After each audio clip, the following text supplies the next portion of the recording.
আসসালামু আলাইকুম, স্বাগতম সবাইকে মিরাজ ক্লাসরুমে। সাথে আছি আমি মিরাজ। আজকে আমরা এসএসসি 2025-এর বায়োলজি সাজেশনটা নিয়ে একটু কথাবার্তা বলবো।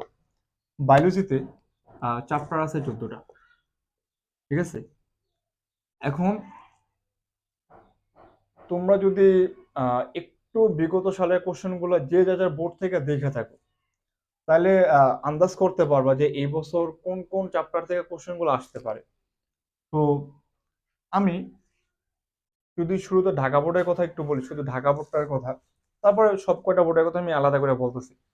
ঢাকা বোর্ডের জন্য না, তোমার চ্যাপ্টার 1, 3, 13 মাস্ট, এই তিনটা হতে অর্থাৎ কি জানি, জীবের পাঠ সম্ভবত, কোষ বিভাজন, আর একটা হচ্ছে আমি একটু সূচিপত্র রেখে বলতেছি, জীবন পাঠ, কোষ বিভাজন এবং হচ্ছে জীবের পরিবেশ। এখানে টপিক খুব একটা বেশি নেই।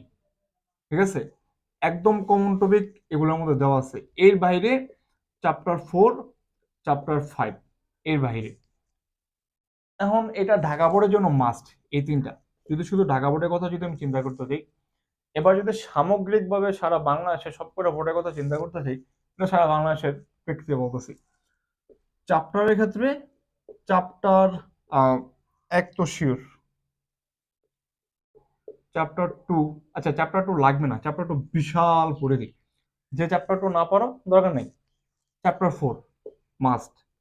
চ্যাপ্টার 5, চ্যাপ্টার 5 থেকে এবার একটু তোমরা অন্যভাবে পড়ো, ওই যে বিএমআই গুলোর দিয়ে গুরুত্ব না দিয়া পরিপাক আছে না, খাদ্য পুষ্টি পরিপাকের যে পার্টটুকু আছে, যে ক্ষুদ্রন্ত্রের পরিপাক, বৃহদন্ত্রের পরিপাক, পাকস্থলীতে পরিপাক, এই পরিপাকের বিষয়গুলো। তারপরে হচ্ছে গিয়া তোমার আহ, দাঁতের যে গঠন আছে, দাঁতের উপাদান, দাঁত কি কি উপাদান দ্বারা তৈরি, ওই দাঁতের উপাদান বা দাঁতের যে গঠন, দাঁত সম্পর্কে একটু বিস্তারিত করে রেখো। মোটামুটি বলা যায় যে 5 থেকে, যে দাঁত আর হচ্ছে পরিপাক, ইনশাআল্লাহ এই দুটো টপিক থেকে তোমরা কমন পেয়ে যাবে। তারপরে চ্যাপ্টার 6, হচ্ছে গিয়ে তোমার জীবে পরিবহন।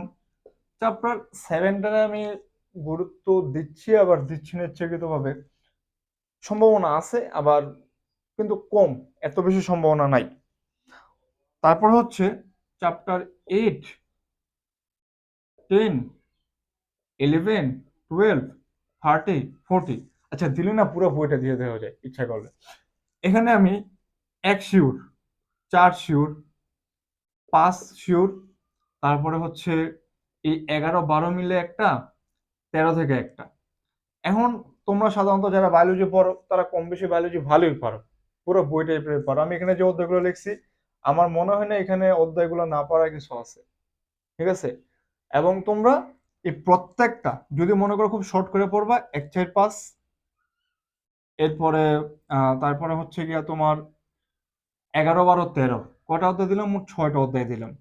ঠিক আছে, এই 6টা অধ্যায়ের শুধু 24 সাল ধরে পড়বা, শুধু 24 সাল। ঠিক আছে, আর এই যে এই চ্যাপ্টার 8-এর নেফ্রনের গঠন, বৃক্কের গঠন, এটা সবাই পারো।